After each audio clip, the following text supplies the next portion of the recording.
یہ میری خوش قسمتی کہ میں حضور کا امت ساری زندگی اس کا شکریہ ادا کرتا رہوں تو کہ شکر ادا ہم حضور کی امتی نبی انتظار کرتے رہے، نبی منتظر رہے۔ حضرت خلیل اللہ کی بارگاہ میں پکار رہے ہیں، ربنا وابعث فیہم رسولا، مالک رسول بھیج دے۔ کوئی کہتا ہے لیسا بفظ ولا بغلظ، وہ ترشرو نہیں ہوگا، سخت مزاج نہیں ہوگا، ماتھے پہ شکنے لانے والا نہیں ہوگا، وہ پیار بانٹنے والا ہوگا، بس وہ آیا جا رہا ہے۔ حضرت عیسیٰ نے تو نام بھی بتا دیا نا، مبشرم برسول یاتی من بعد اسمہ احمد، لوگوں میں جا رہا ہوں، چلو نام بھی بتا دیتا ہوں، میرے بعد جو آنے والا اس کا نام احمد ہوگا۔ نبی انتظار کرتے رہے، 12 نبیوں نے انتظار کیا حضور کی امت میں ہونے کے لیے، تمنا کی۔ نستورہ راہب انتظار کرتا رہا، بحیرہ راہب انتظار کرتا رہا۔ شب ہجر کی سختیاں کوئی اس سے جا کے پوچھے، تیری راہ تکتے تکتے جسے صبح ہو گئی۔ زندگیاں گزار دی انہوں نے۔ سلمان فارسی کی کہانی سن لو، مجوسی کے بیٹے تھے، حق کی طلب میں نکلے، باپ نے گھر سے نکال دیا، ایک پادری کے پاس جا کے رکے، زندگی بھر اس کی نوکری کی۔ جب اس کا آخری وقت آیا، اس نے کہا میری تدفین کے بعد غموریا چلے جانا، وہاں کا پادری خدا رسیدہ ہے، تجھے اس سے کچھ مل جائے گا۔ کہتے میں وہاں سے غموریا آ گیا، پھر اس پادری کی ساری زندگی خدمت کی۔ جب وہ مرنے لگا تو اس نے کہا کوئی ایسا شخص نہیں ہے جس کے پاس اب میں تجھے بھیجوں، لیکن نبی آخر الزماں کے ظہور کے لمحے آ گئے، تو یہاں سے یثرب چلا جا، وہ اس نبی کی ہجرت گاہ ہوگی، تیری زندگی سنور جائے گی، تو نے بڑی محنت کی ہے، بڑی نوکری کی ہے میری۔ کہتے میں نے اس کو کہا کہیں ایسا نہ ہو میں دھوکہ کھا جو مجھے کوئی نشانی بتا دے۔ اس نے کہا 3 نشانیاں، ایک صدقہ نہیں لے گا، دوسرا ہدیہ رد نہیں کرے گا، تیسرا 2 کندھوں کے درمیان مہر نبوت ہو۔ کہتے ہیں میں نے اس کی تدفین کی، یثرب کی جانب جاتے ہوئے ایک قافلے میں شامل ہو گیا، انہوں نے مجھے پکڑ کے اپنا غلام بنا لیا، لیکن میرے پہ مہربانی یہ کی کہ مجھے بیچا جا کے مدینے میں۔ ایک یہودی نے مجھے خرید لیا، میں اس کے باغ میں گوڈی کرتا تھا، کام کرتا تھا، کھجوریں توڑتا تھا، لیکن میں انتظار میں تھا کہ کبھی وہ نبی آخر الزماں آئے تو مجھے دید ہو، کبھی عرش پر، کبھی فرش پر، کبھی ان کے در، کبھی در بدر۔ غم عاشقی تیرا شکریہ، میں کہاں کہاں سے گزر گیا۔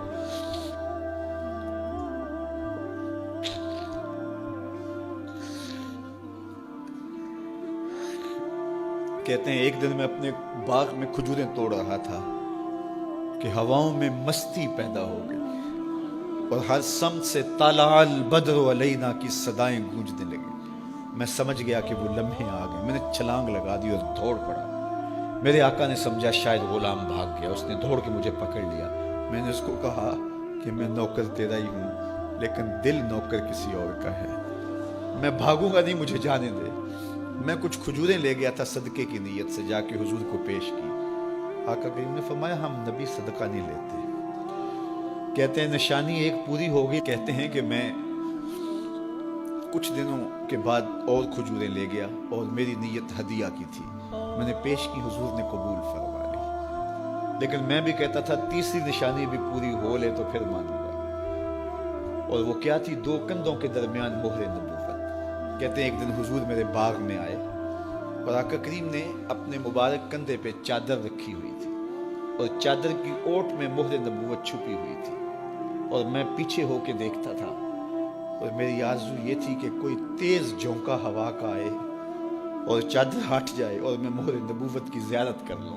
حضور میرے ارادہ قلب سے آگاہ ہوئے، فَأَلْقَى إِلَيَّ رِدَاءَهُ، حضور نے چادر اتار کے میری جانب پھینکی اور پھر ایسے رخ کر کے فرمایا انظر الی ما امرت بہ، اس پادری نے جو بتایا تھا دیکھ لے آ کے۔ تو کہا میں نے دیکھا کہ حضور کے دو کے درمیان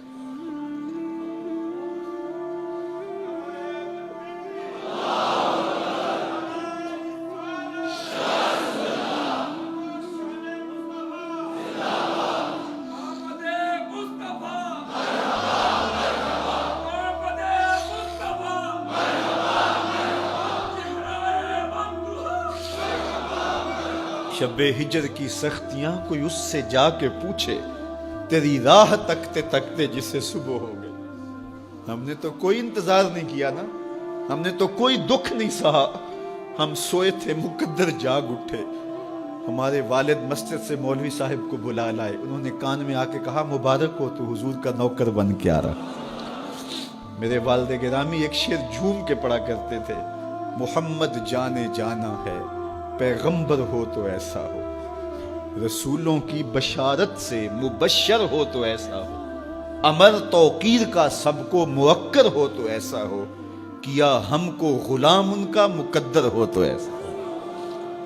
میں اپنے مقدر پہ قربان نہ جاؤں، آپ اپنے مقدر پہ نثار نہ جائیں، ہمیں وہ نبی ملا جو نبیوں کا نبی ہے۔ بنو سعد کے مقدر بھی جاگ اٹھے، اللہ اکبر، کیا وہ خوش نصیب وادیاں تھی، کیا وہ خوش بخت پہاڑ تھے بنو سعد کے، جہاں حضور نے زندگی کے ابتدائی سال گزارے۔ اللہ اکبر۔ حضرت حلیمہ سعدیہ کہتی ہیں جب میں حضور کو گھر لے گئی تو میرے گھر میں روشنیاں آ گئیں، باقاعدہ عورتوں نے کہا حلیمہ تو اتنی امیر ہو گئی ہے رات کو بھی دیا نہیں بجھاتی۔ بڑے امیر کبیر گھرانوں میں بھی رات کو لوگ دیا بجھا دیا کرتے ہیں، لیکن تو اتنی ہی امیر ہو گئی ہے کہ رات کو بھی تیرے گھر کا دیا نہیں بجھتا۔ تو حلیمہ سعدیہ نے کہا آؤ میں تمہیں بتاؤں میرے گھر میں دیا کون سا روشن۔ باقاعدہ ہم جولیوں کو بلایا، پالنے میں حضور تھے، اشارہ کر کے کہا ما کننا نحتاج الی السراج من یوم اخذناہ، جب سے یہ پیارا گھر آیا ہے میں نے سارے دیے توڑ دیے، دیے کی ضرورت نہ مشعل کی حاجت، عجب روشنی تو نے پائی حلیمہ، بڑی تو نے توقیر پائی حلیمہ، بنی تو محمد کی دائی حلیمہ۔ کہا ما کننا نحتاج الی السراج من یوم اخذناہ، جب سے یہ پیارا گھر میں آیا ہے میں نے سارے دیے توڑ دیے۔ جہاں روشنی چاہیے ہوتی ہے حضور کو اٹھا کے اس کمرے میں لے جاتے ہیں، وہاں انوار پھیل جاتے ہیں، روشنیاں پھیل جاتی ہیں، کیسے اجالے پھیلے، کیسی روشنیاں پھیلے۔ حلیمہ دا چھپر کھجوری دے تھلے، حوراں وچھالے نوری مسلے، فرش تو عرش تک پہ گئی دہائی، حلیمہ نے لٹ لئی خدا دی خدائی۔ اللہ اکبر۔ وہ سارا دن تو صحراؤں میں گھوم لیتی تھی، اسے جب بھوک لگتی تھی لبوں کو چوم لیتی تھی۔ بخت جاگے حلیمہ سعدیہ کے کہ حضور ان کے گھر آئے۔ اللہ اکبر۔ جدھر سے گزرتے گئے نور پھیلتا گیا، انوار پھیلتے گئے۔ حضرت سیدہ طیبہ طاہرہ حضرت عائشہ سلام اللہ علیہا فرماتی ہیں کہ میں کچھ سی رہی تھی کہ میرے ہاتھ سے سوئی گر گئی۔ اب حضور کے گھر میں دیے میں جلانے کے لیے تیل بھی نہیں تھا، میں پریشان تھی، سوئی گر گئی، اتنے میں حضور تشریف لائے۔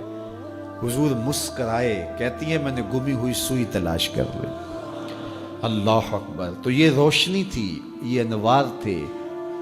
اللہ اکبر۔ اذا ضحک یتلالع فی الجدر، جب حضور مسکراتے تھے سامنے والی دیواروں پہ عکس پڑتا تھا۔ اللہ اکبر۔ جب مسکراتے تھے نور پھیل جاتا تھا۔ اذا تکلم رؤیا کالنور یخرج من بین ثنایاہ، حضور کے سامنے والے دانتوں میں ہلکا سا فاصلہ تھا، اور جب آقا کریم گفتگو کرتے تھے وہاں سے نور کی کرنیں چھن چھن کے نکلتی تھیں، انوار پھیل جاتے تھے۔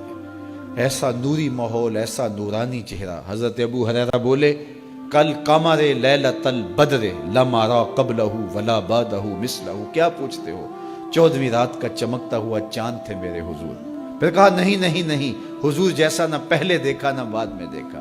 حضرت حسان بن ثابت پاس کھڑے تھے، کہا دیکھتے کیسے، کسی ماں نے جنم دیا ہوتا تو دیکھتے۔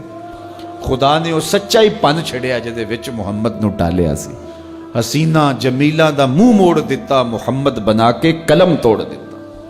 مثل او در عالم امکان متصور نیست، حضرت شیخ مجدد کہتے ہیں حضور کی مثل بزم عالم میں ممکن ہی نہیں ہے، ہو ہی نہیں سکتا۔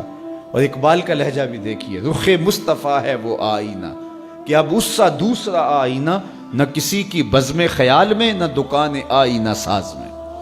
تو وہ پیکر تراشا، وہ پیکر تراشا، مکھ چند بدرشا شانی ہے، متھے چمک دی لاٹ نورانی ہے، کالی زلف تیک مستانی، مخمور اکھی ہن مد بھریاں، کیسا جمال دیا، کیسا حسن دیا۔